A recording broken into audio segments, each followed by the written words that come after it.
Kakinada rural నియోజకవర్గాన్ని అభివృద్ధి పదంలో పయనింపచేసేందుకు తమ వంతు కృషి చేస్తానని Kakinada rural TDP Janasena BJP కూటమి అభ్యర్థి పంతం నానాజీ పేర్కొన్నారు. స్థానిక 1వ వార్డు 2వ వార్డు 3వ వార్డు జనసేన నాయకులు, టీడీపీ నాయకులు, బీజేపీ నాయకులు భారీ స్కూటర్ ర్యాలీ నిర్వహించారు.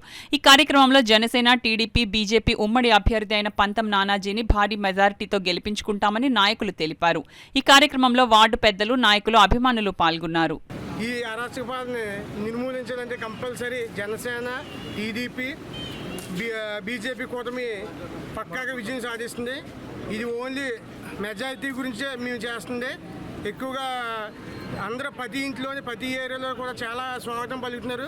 నానాజీ గారికి ఘన స్వాగతం పలుకుతున్నాం మా 2వ వార్డు ద్వారాగా.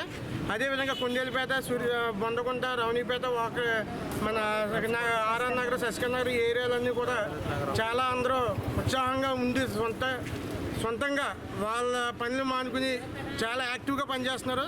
ఇది రేపు అంటే 13వ తారీఖుని జరిగే ఎలక్షన్లో ఈ ఉత్సాహం దాకా అందరూ కొనసాగాలని మీ అందరినీ కోరుతున్నాం.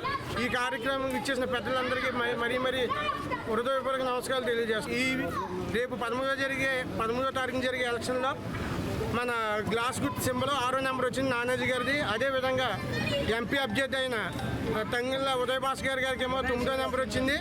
కంపల్సరీ ఈ రెండు మీద మీరు 6వ నెంబరు 9వ నెంబరు వేసి అత్యధిక మెజారిటీతో గెలిపిస్తారని మీ అందరినీ ప్రజలందరినీ కోరుకుంటూ సెలవు తీసుకున్నాం. Thank you. ఖచ్చితంగా మన మేనిఫెస్టోని చేసుకుంటానే 3 అంశాలు, ప్రధానమైన అంశాలు నేను పెట్టుకున్నాను. ఒకటి, ప్రతి మనిషికి కూడా మౌలిక సదుపాయాలు, నీ ఇంటికి రోడ్డు, నీ డ్రైనేజు, నీకు కరెంటు, నీకు తాగునీరు, శుభ్రమైన తాగునీరు కొనుక్కోకుండా ఇవ్వడం అన్నది నా లోకల్ మేనిఫెస్టోలో నెంబర్ 1 పాయింట్. నెంబర్ 2 పాయింట్, నీ ఇంట్లో ఏ రోగం వచ్చినా ఏం వచ్చినా నేను జనరల్ హాస్పిటల్ దగ్గర నేను ఒక టీంని పెడతాను. నువ్వు అడ్మిట్ అయిన దగ్గర నుంచి డిశ్చార్జ్ అయ్యేదాకా బాధ్యత నాది.